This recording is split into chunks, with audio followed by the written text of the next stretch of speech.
This place has some very interesting ambient sound. I used to worry about whatever, getting it all mixed in here, but now I just let it roll. Anyhow, these beams are about 7 meters long. That's 23 feet or so.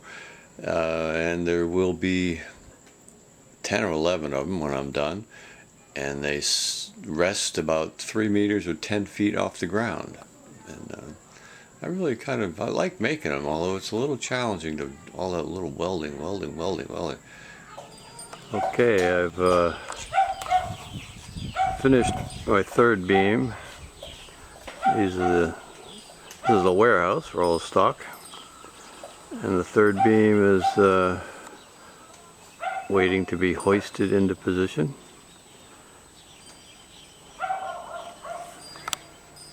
Yeah, the first beam has been moved back, which is actually kind of south, into a secondary position.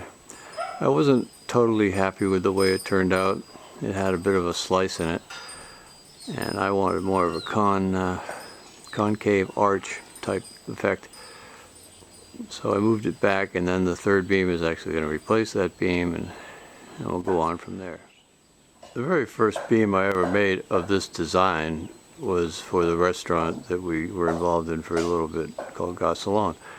And when I finished it, it had a convex arch to it, which I don't know how it got there, mistake, but turned out it made the beam a heck of a lot stronger, or it seemed stronger anyhow. So that's what I wanted to achieve here.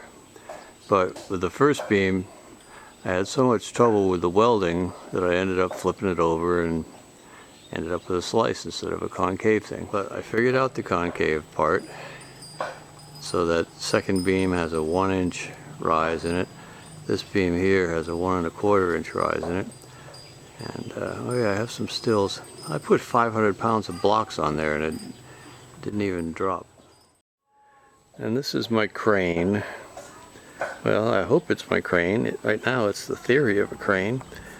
And the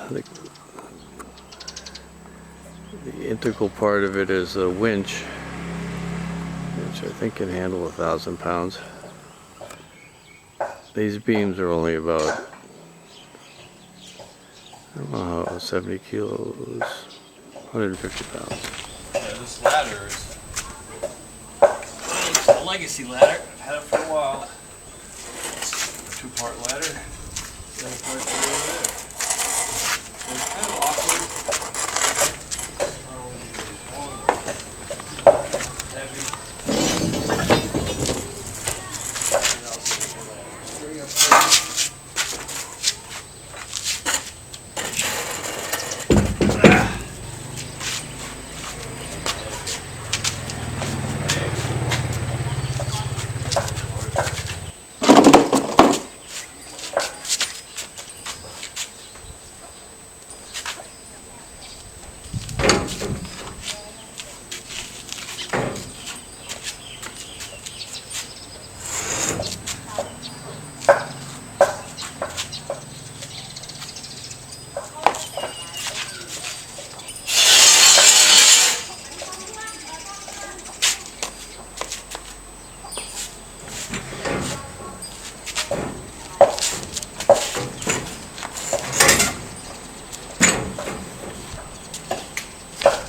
Okay, this is my winch, and it's cradled.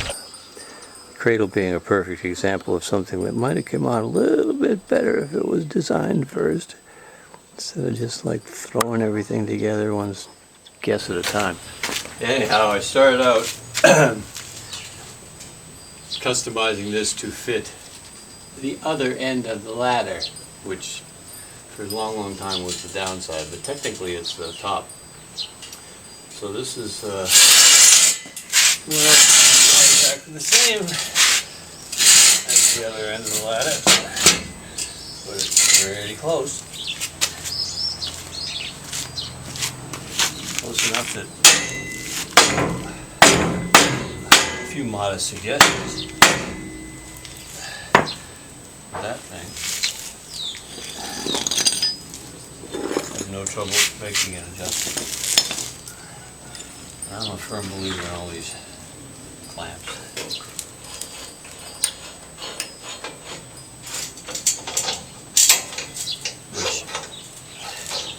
Yeah, originally this is the bottom half of an extension ladder, which is what those other pieces of steel are for.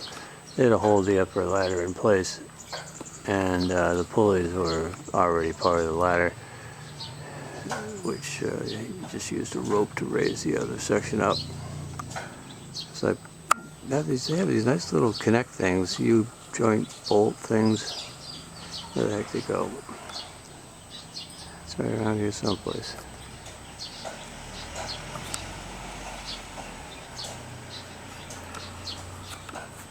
There you go.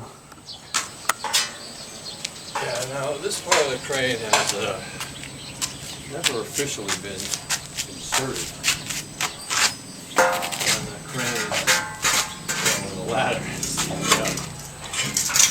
I could take it up there by hand, but what would the point of that be? I get nothing inside.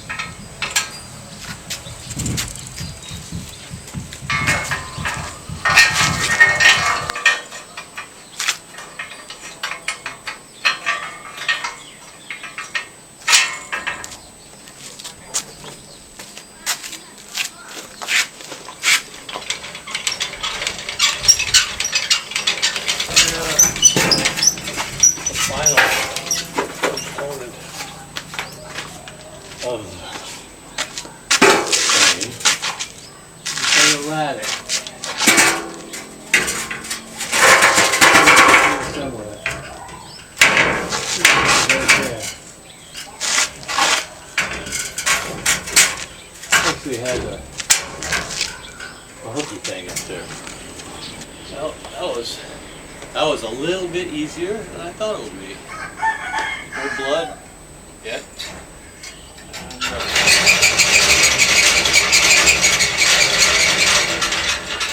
All I have to do now is get that out there, through there.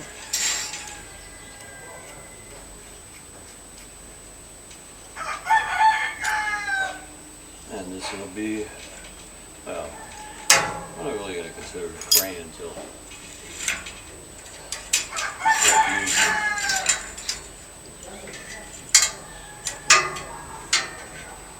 it's sort of like threading a needle, but it's a very big hole.